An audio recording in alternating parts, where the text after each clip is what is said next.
Amigos de Biblia Libre, ¿cómo están? Mi nombre es Edgar Escobar. Bienvenidos a ¿Qué es? El espacio que tenemos para solucionar sus preguntas, inquietudes y comentarios en el día de hoy. ¿Qué es la iglesia adventista? ¿Adventista? Sí, señores, y es que es una de las iglesias más grandes que vemos en muchos lugares del mundo, incluida Latinoamérica. ¿Pero son los adventistas realmente verdaderos cristianos? ¿Podemos considerarlos hermanos? ¿Son los adventistas una iglesia de sana doctrina? Esas son las preguntas que en el día de hoy intentaremos solucionar. Y para eso comenzaremos hablando de su historia. Esta es la historia de la Iglesia Adventista del Séptimo Día.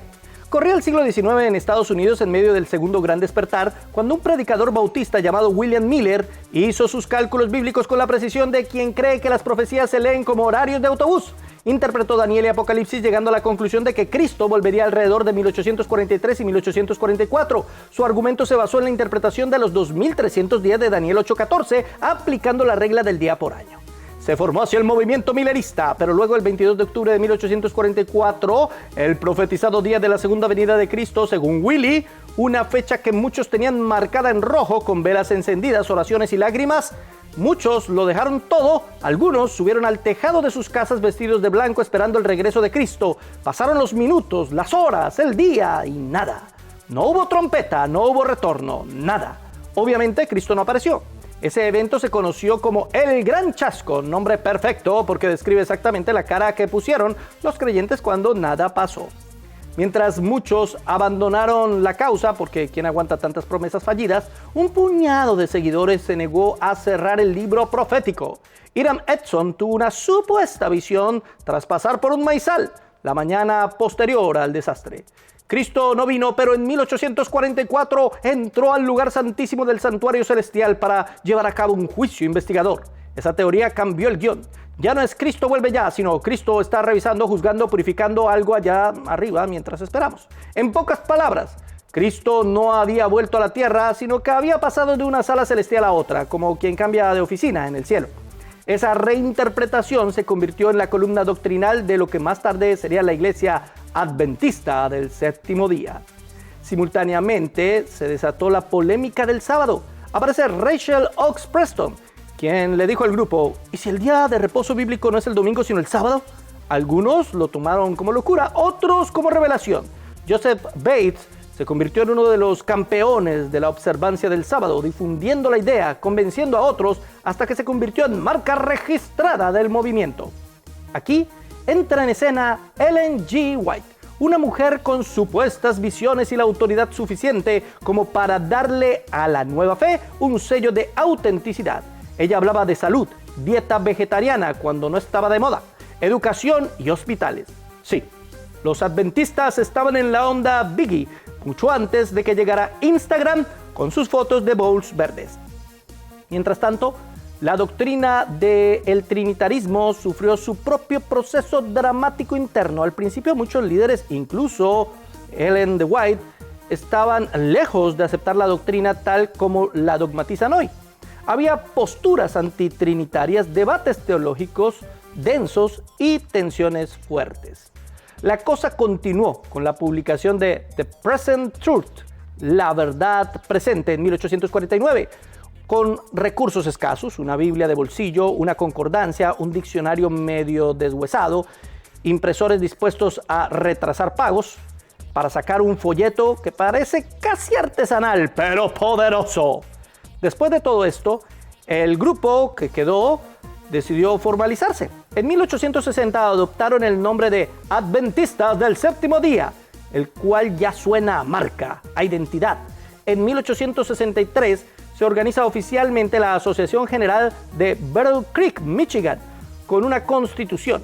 Empiezan los encuentros campestres con tiendas y carpas, oradores apasionados, reuniones multitudinarias bajo el cielo abierto, algo entre congreso religioso y festival espiritual. Ellen G. White, aunque sin título oficial, aparece como una figura central del drama. Sus visiones, sus consejos, su influencia para que la educación, la salud, la misión médica formen parte del ADN de la iglesia fueron muy importantes. Bajo su dirección se fundan colegios, hospitales, imprentas, academias y la membresía crece en decenas de miles. Y al ritmo que avanza el siglo XIX hacia el siglo XX, esa iglesia que comenzó escéptica, casi apocalíptica, con heridas por el chasco, se convirtió en una organización internacional seria, con sede en Battle Creek, luego en Washington, D.C., Tacoma Park y finalmente Silver Spring en Maryland. Hoy están en casi todos los países del mundo, organizados, disciplinados y todavía esperando el regreso de Cristo, pero esta vez sin fecha exacta, porque ya aprendieron la lección. Su historia, en resumen, es la de un fracaso apocalíptico que terminó siendo un éxito institucional. De una profecía fallida sacaron una organización mundial que todavía predica la inminencia del fin, pero mientras tanto te recomienda que comas sano, estudies mucho y no olvides descansar el sábado. Una historia que demuestra que incluso de los chascos más grandes pueden salir iglesias prósperas siempre y cuando sepas reinterpretar bien tus cálculos proféticos. Sí, señores, esta es la curiosa historia de la iglesia adventista. Adventista viene de advenimiento, es decir, de la segunda venida de Cristo. Por eso se llama adventista. Y séptimo día, pues, del sábado, porque ellos dicen guardar el Shabbat. Sin embargo, ustedes los miran y pues cantan igual que nosotros. Tienen muchas cosas similares a las que nosotros tenemos. Creen cosas parecidas. Ellos creen en la Trinidad, creen en la salvación por gracia, aunque bueno, eso es cuestionable.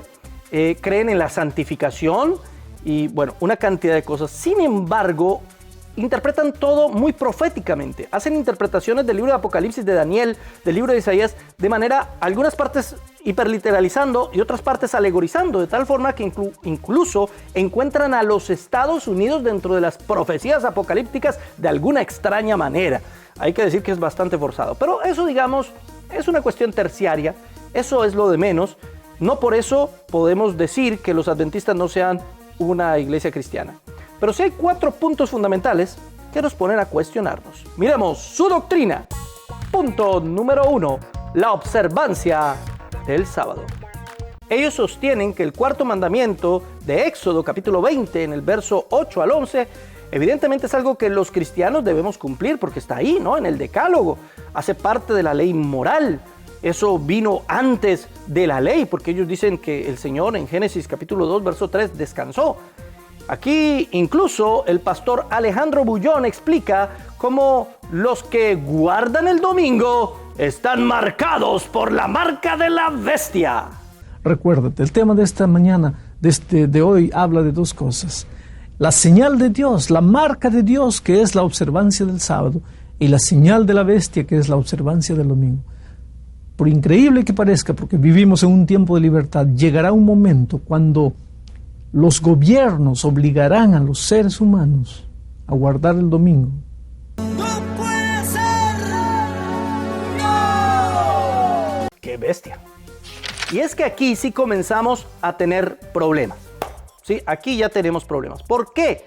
Porque una cosa es que ellos decidan guardar el sábado. Si quieren guardar el sábado, que guarden el sábado, el viernes, el martes, allá ellos. Sí, eso no es un tema fundamental de fe. Pero otra cosa muy diferente es que digan que los que guardamos el domingo estamos marcados con el sello de la bestia. Y sus argumentos son verdaderamente exagerados. Eso daría como conclusión que solamente aquellos que guardan el sábado, es decir, hacen una obra, guardan esa obra, entonces son salvos. La salvación entonces no sería eminentemente solamente por gracia y por fe, por medio de la fe. No, sino sería también por la obra de guardar el sábado. Si bien obviamente los cristianos guardamos los mandamientos, es una consecuencia natural de creer en Cristo, el guardar esos mandamientos, esa ley natural que está impresa en nuestros corazones. Pues mis hermanos queridos, el Shabbat como tal no hace parte de una ley natural. Nadie de forma lógico-racional pensaría, necesito guardar el Shabbat como un día para el Señor. De hecho, lo que pasa es que ellos confunden la prescripción de Éxodo 28 con la narración de Génesis 2.3. Después de que el Señor descansa el séptimo día, Adán no descansaba el séptimo día, ninguno de ellos descansó el séptimo día, ni tenían Shabbat ni nada, hasta que llega la ley. En la ley es prescrito un día de reposo, tomando como símbolo, y hay un vínculo claro entre el reposo del Señor y este reposo. Sin embargo, no son lo mismo, no son igual. No había una orden de guardar el Shabbat para nadie porque el Señor había descansado al séptimo día. Ahora, ellos utilizan versos como este. Éxodo 31:16. Guardarán pues el día de reposo los hijos de Israel, celebrándolo por sus generaciones por pacto perpetuo. Señal es para siempre entre mi pueblo y los hijos de Israel. Porque en 6 días hizo Jehová los cielos y la tierra, y en el 7º día cesó y reposó. ¿Sí ve? Estatuto perpetuo. ¿Y por qué? Porque el Señor descansó en el 7º día. ¿Se ve? ¿Ve el vínculo? ¿Ve el vínculo? Note que esto es un estatuto perpetuo del antiguo pacto. Del antiguo pacto. ¿Entre quién? Entre el pueblo de Israel y el Señor, el Israel étnico. Si bien la causa la podemos hallar en el descanso del Señor, no quiere decir que esto sea un mandamiento para siempre. Y usted se podrá preguntar, ¿cómo así? ¿No dice aquí que es perpetuo? Es perpetuo hasta que el pacto sobre el cual está instalado este mandamiento sea cumplido. Y ese pacto se cumple con la venida del Señor Jesucristo. La palabra perpetuo en hebreo es la palabra olam, que muchas veces significa simplemente hasta que se cumpla el propósito del pacto. ¿Cómo sé eso? Porque también nos dice que el sacerdocio levítico sería perpetuo. Éxodo 40:15. Y los ungirás como ungiste a su padre, y serán mis sacerdotes, y su unción les servirá por sacerdocio perpetuo, olam, por sus generaciones. Pero, Hebreos 7:12, porque cambiado el sacerdocio, necesario es que haya también cambio de ley. ¿No que el sacerdocio levítico era perpetuo? Si perpetuo significara para siempre y sin fin, entonces no tendría por qué haber un cambio entre el sacerdocio levítico y el nuevo sacerdocio, el que tenemos ahora, de Jesucristo, que es nuestro sumo sacerdote, según no la orden levítica, sino según el orden de Melquisedec. Pero el sacerdocio era perpetuo hasta que se cumplió el pacto de la ley en Cristo. Dentro de eso está precisamente el Shabbat. Era perpetuo hasta que se cumpliera el pacto de la ley en Cristo.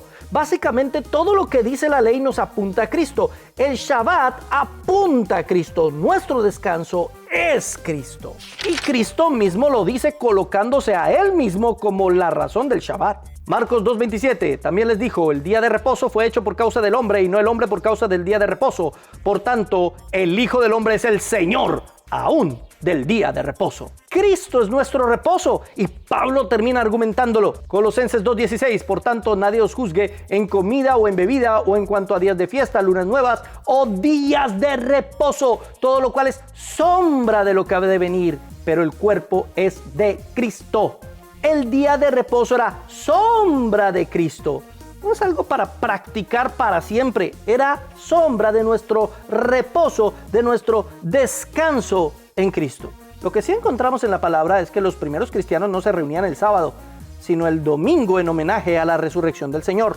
Hechos, capítulo 20, verso 7. El primer día de la semana reunidos los discípulos para partir el pan, Pablo les enseñaba, habiendo de salir al día siguiente, y alargó el discurso hasta la medianoche. Y en primera a los Corintios 16:2 nos dice que las ofrendas eran recolectadas el primer día de la semana, es decir, el domingo.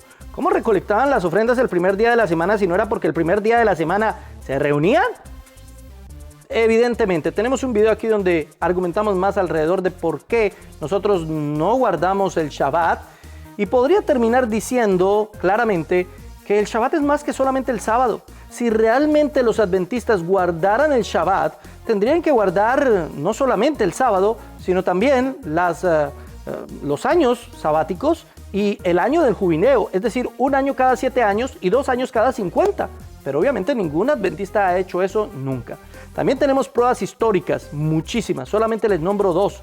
Justino Mártir en el siglo II dijo lo siguiente: y en el día llamado domingo, todos los que viven en ciudades o en el campo se reúnen en un solo lugar para lecturas, predicación, oraciones, acción de gracias, etc.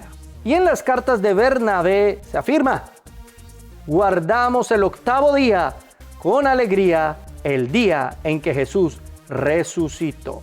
Es claro que esto no se lo inventaron los romanistas, como dicen los adventistas. Esto se practicaba muchísimo antes. Ya ellos se reunían, era el domingo desde mucho tiempo atrás. Así que decir que es un invento de los romanistas y que es la marca de la bestia, eso es muy peligroso y termina siendo una doctrina de primer orden, porque están condicionando la salvación a una obra. Entonces la salvación ya no es solamente por gracia, sino también por la obra de guardar el sábado. ¡Ay, Dios mío! Y vamos con el punto número 2. El juicio investigador. Como ya lo vimos en la historia de los adventistas, ellos piensan que Jesús en 1844 bajó a hacer una investigación. Él ya está en juicio, o sea, el juicio ya empezó y está investigando a ver si nos salvamos o no. Escuche a este hermanito cómo le explica. En estos momentos, quieras tú o no quieras, se está desarrollando el juicio investigador. Y tú me puedes decir, pero pastor, el juicio no va a suceder cuando Cristo venga. No, cuando Cristo venga, Él ya viene trayendo la recompensa. Pero lo que él dice no es conforme a lo que la Escritura enseña. La Escritura no dice que estemos en este momento en un juicio. Dice que estaremos en un juicio. Apocalipsis, capítulo 20, verso 11. Y vi un gran trono blanco y al que estaba sentado en él, de delante del cual huyeron la tierra y el cielo, y ningún lugar se encontró para ellos. Y vi a los muertos grandes y pequeños de pie delante de Dios, y los libros fueron abiertos, y otro libro fue abierto, el cual es el libro de la vida, y fueron juzgados los muertos por las cosas que estaban escritas en los libros según sus obras. Y si usted mira todo este contexto, es evidentemente futurista. Nos está hablando de que en un futuro habrá un juicio final. En ese momento serán abiertos los libros. Claro que esto es tipológico, porque no hay libros literales en el cielo como ellos se lo imaginan. O sea, yo no me imagino a Jesús en un juicio investigativo, mirando a ver, ¿se salvará este o no? Pásenme documentos, pruebas, por favor. Necesito más evidencia, no estoy muy claro si este se salva o no. Eso no tiene el más mínimo sentido. Es decir, Jesucristo ya sabe quién se va a salvar y quién no. Él lo sabe absolutamente todo, mi hermano.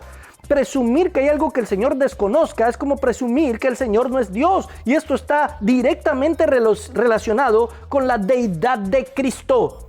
Por eso es que es un tema fundamental de fe. Este sí que es un tema doctrinal. Mire, ellos se justifican en Daniel 8:14, que dice: hasta 2300 tardes y mañanas, luego el santuario será purificado. Y como Miller hizo esa profecía de 2300 tardes y mañanas y lo pasó a 2300 años, contando los años además mal, entre otras cosas, pues ellos dicen, no, eso sí se cumplió, ¿no? Para no decir que su profeta era falso. Entonces sí se cumplió, pero es un juicio investigativo. No, qué pena. Qué pena. Miren, hay muchas otras maneras de explicar esos 2300 días.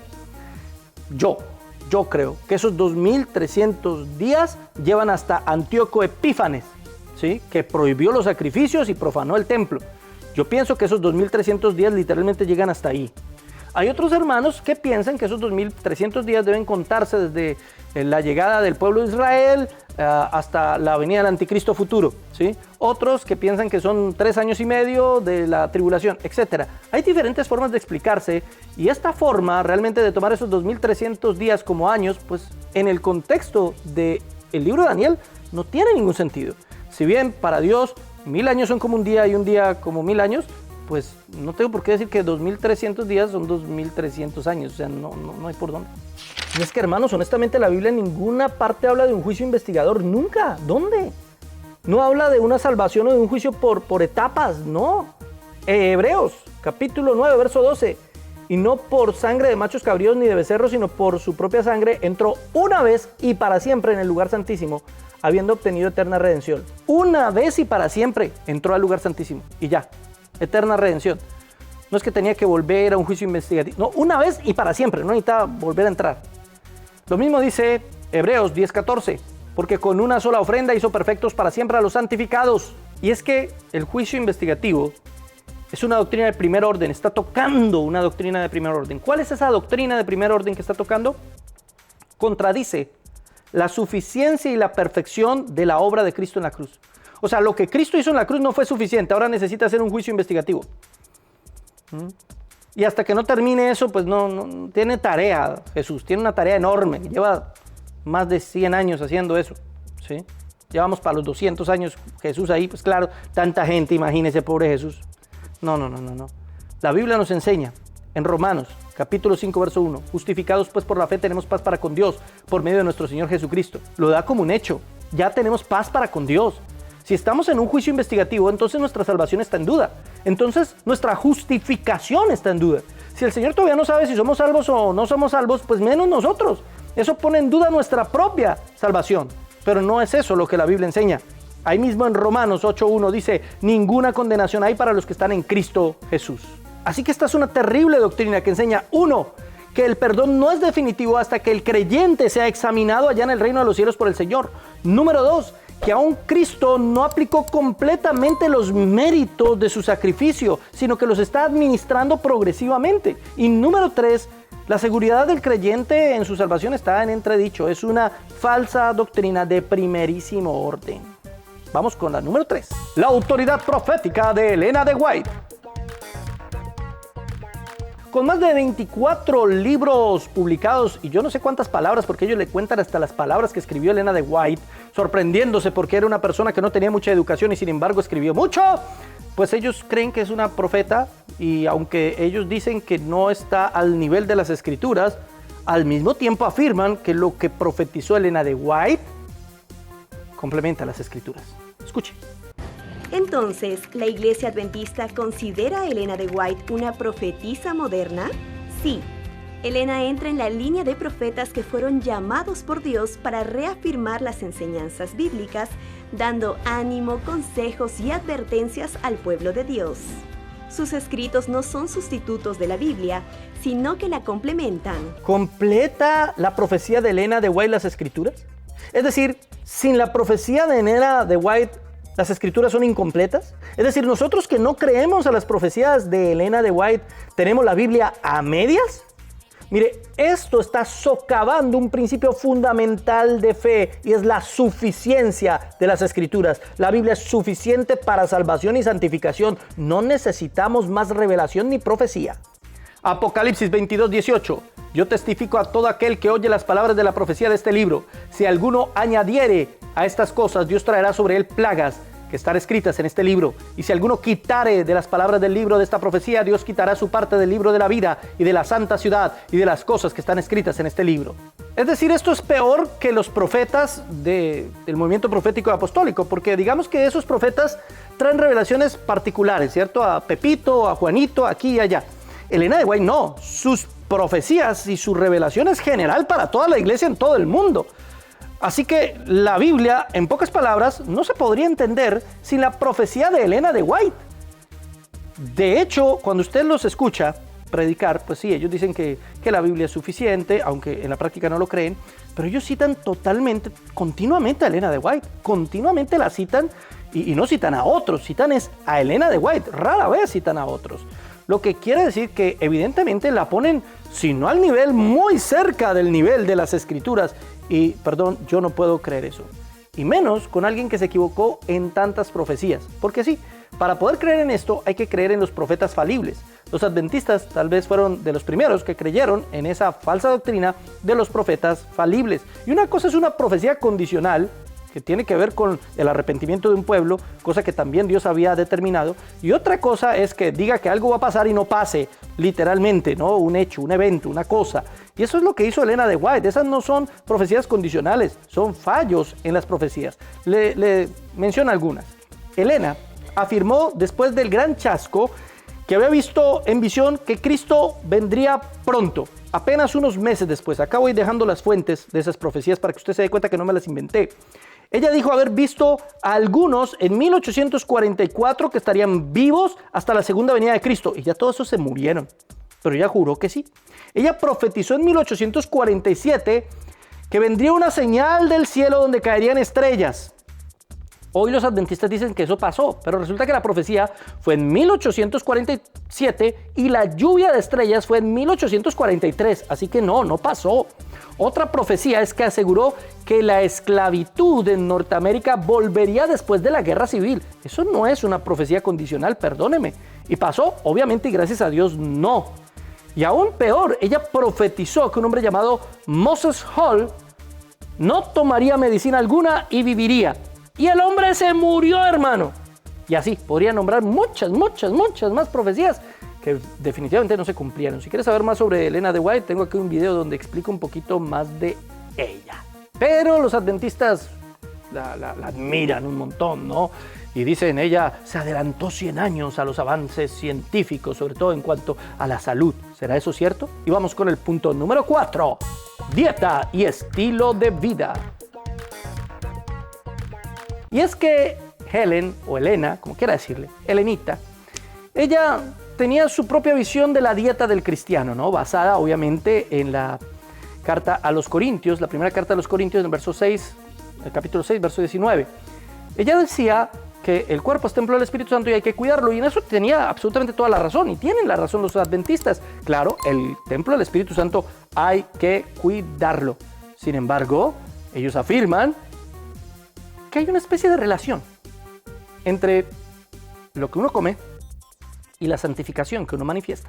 ¿Sabías que en 1884 Elena de White dijo que 9 de cada 10 partes de la maldad de los jóvenes de ese tiempo era causada por la intemperancia en el comer y en el beber? Sí, ella dijo que con lo que comían, muchos estaban acarreando la ruina no solo de su salud, sino también de su carácter. Fíjese en eso. Los jóvenes son más malos de acuerdo a lo que comen. ¿Sí? O sea, ¿yo soy más malo porque como cerdo? ¿Y si comiera solo vegetales, sería una persona más buena? ¿Cuáles son los supuestos estudios científicos que verifican todo eso? Hermano, qué pena, yo no encontré eso por ningún lado. Al contrario, encontré muchísimos estudios científicos que ratifican que no hay ningún vínculo entre el tipo de alimento que uno consume y la moral que uno practica. Ninguno. Hay un texto que se llama Cognición en Adventistas. Ahí lo pueden ver ustedes en pantalla. En ese texto se estudió con mayores del adventismo. No se halló diferencia en velocidad de procesamiento, funciones ejecutivas, ni memoria, ni lenguaje entre vegetarianos y no vegetarianos. Otro texto, otro estudio, se llama El estado de ánimo poscomidas. Y también eligieron comidas vegetales versus animales y produjo diferencias muy pequeñas entre los que comían eso. Transitorias. Yo antes diría, si yo estoy con hambre por solo comer vegetales, pues me va a dar muy mal genio. En ese sentido, tal vez. Pero no, mi hermano, yo no soy más santo porque coma solo vegetales o soy más pecador porque coma carne. No, eso es contrario a la Escritura. Romanos, capítulo 14, verso 17. El reino de Dios no es comida ni bebida, sino justicia, paz y gozo en el Espíritu Santo. Y el mismo Jesús declaró, Marcos 7, 18 al 19, Él les dijo, ¿también vosotros estáis sin entendimiento? ¿No entendéis que todo lo de fuera que entra en el hombre no le puede contaminar porque no entra en su corazón sino en el vientre y sale a la letrina? Esto decía siendo limpios todos los alimentos. Nada que entre al hombre lo contamina, espiritualmente hablando, obviamente, porque obviamente si consumo algo que está muy sucio, pues me va a hacer daño. Obviamente, Jesús está hablando de una contaminación espiritual. Jesús está haciendo limpios todos los alimentos, lo dice ahí la palabra clarito. Entonces, ¿cómo me viene a mí a decir Elena de White y este señor que los científicos comprobaron algo que Elena descubrió, le fue revelado hace 100 años, más de 100 años, de que dependiendo de lo que uno coma puede vivir más en santidad o menos en santidad? No, pero no.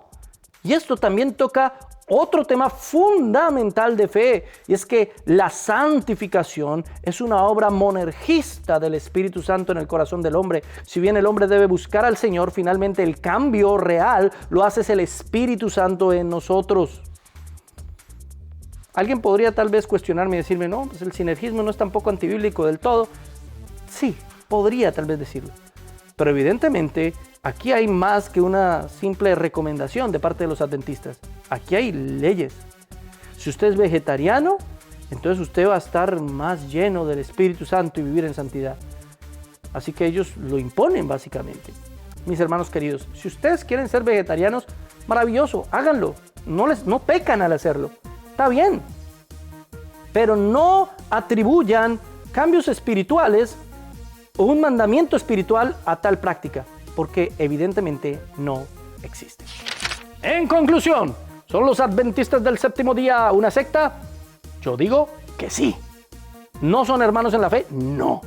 Estamos hablando de 4 conceptos que tocan temas fundamentales de fe, no secundarios, no terciarios, fundamentales de la fe. Y ya expliqué por qué. Y si usted no entendió, vuelve y ve el video. La Biblia es clara. Gálatas, capítulo 1, verso 8. Si aún nosotros o un ángel del cielo os anunciara otro evangelio diferente del que os hemos anunciado, sea anatema. Y eso fue lo que hizo Elena de White. Sé que los adventistas se esfuerzan mucho por ser moralmente buenos.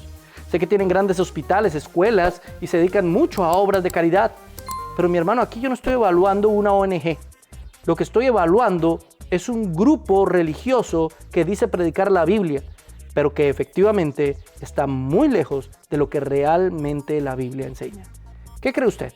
Colóquelo aquí en la caja de comentarios, opine si fue adventista de su testimonio, por favor. Queremos saber más de lo que usted experimentó en esa secta. Gracias por haber estado con nosotros aquí en ¿Qué es?